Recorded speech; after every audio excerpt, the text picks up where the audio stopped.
পাঞ্জাবের দরকার ৩৬ বলে ২৮ run, batter Shashanka Singh.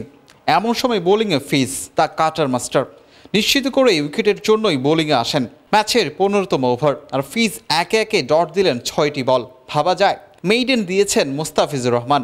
Run বন্যার আইপিএলে যেন বিরল এক ওভারই করলেন ফিজ। দর্শকদের সাথে যেন এক স্বস্তির নিঃশ্বাসই ফেলেন চেন্নাই শিবির। চেন্নাইয়ের পিছে দ্য ফিজ যে অপ্রতিরোধ্য তা তো আবারই প্রমাণ করলেন। এক ম্যাচ ছাড়া বাকি ৫ ম্যাচে বল হাতে নিজের সেরাটাই দেখিয়েছেন।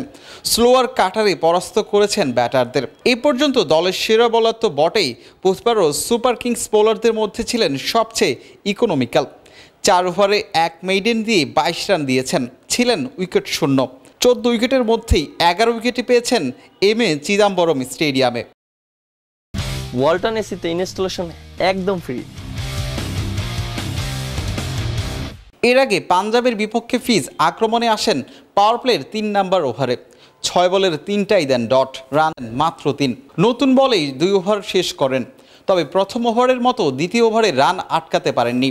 কিংসের বাঁহাতি ব্যাটার রাইলি রুশো দুটি বাউন্ডারি নিলে ১০ রান দিয়েই ওভার শেষ করেন মুস্তাফিজ।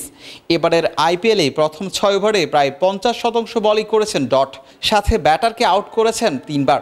আর তারই পুনরাবৃত্তি করলেন প্রথম ২ ওভারে মাত্র ১৩ রান দিয়ে। চেন্নাইয়ের হলুদ জার্সিতে খেলাটা তার স্বপ্ন ছিল। সিএসকের হয়ে নিজের স্বপ্নের মতোই একটা সিজন কাটিয়েছেন সাতক্ষীরা এক্সপ্রেস। আর সেই স্বপ্নের শুরুটা হয়েছিল ৫টি আইপিএল শিরোপা জয়ীদের হয়ে অভিষেক ম্যাচেই, রয়্যাল চ্যালেঞ্জার্স ব্যাঙ্গালোরের বিপক্ষে। বিরাট কোহলিদের ফিরিয়ে সেই ম্যাচে ৪ উইকেট নিয়েছিলেন।